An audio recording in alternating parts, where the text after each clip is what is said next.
പത്തനംതിട്ടയിൽ KSU സമരത്തിന്റെ climax ആണ് രംഗം. റോഡ് ഉപരോധിച്ച പ്രവർത്തകരെ പോലീസ് വാഹനത്തിൽ ബലം പ്രയോഗിച്ച് കയറ്റാൻ പോലീസുകാർ പഠിച്ച പണി 18 പയറ്റുകയാണ്. എതിർത്ത് KSU പ്രവർത്തകരും.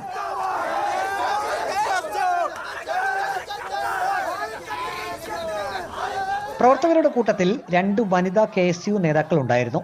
KSU സംസ്ഥാന എക്സിക്യൂട്ടീവ് അംഗം ലീനറ്റ് മെറിൻ എബ്രഹാമും KSU ജില്ലാ ജനറൽ സെക്രട്ടറി എലൈൻ മറിയ മാത്യുവും.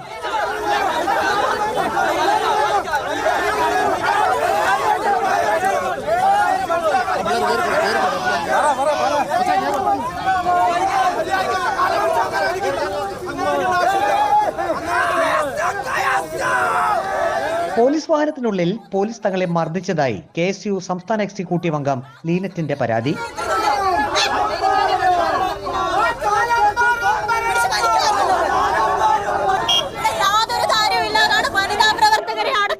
ഇവിടെ അതിക്രൂരമായ രീതിയിലായിരുന്നു ഞങ്ങൾ ഇതിനകത്തിട്ട് പെരുമാറിയത്. ഒരു കാര്യവുമില്ലാതായിരുന്നു ഞങ്ങളോട് ഇത് ചെയ്തത്. സമാധാനമായി ഞങ്ങൾ സമരം ചെയ്യുകയായിരുന്നു. വലിച്ചഴച്ചുകൊണ്ടാണ് ഞങ്ങളെ ഇതുവഴി കൊണ്ടുപോയത്. അറസ്റ്റ് ചെയ്ത പ്രവർത്തകരുമായി പോലീസ് വാഹനം മുന്നോട്ടെടുത്തപ്പോൾ വാഹനത്തിന് മുന്നിൽ കിടന്ന് പ്രവർത്തകർ പ്രതിഷേധിച്ചു.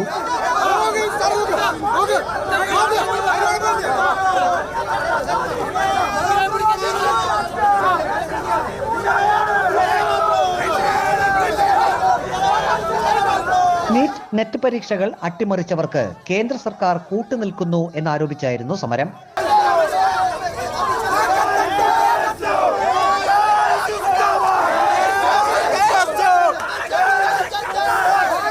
റിപ്പോർട്ടർ, പത്തനംതിട്ട.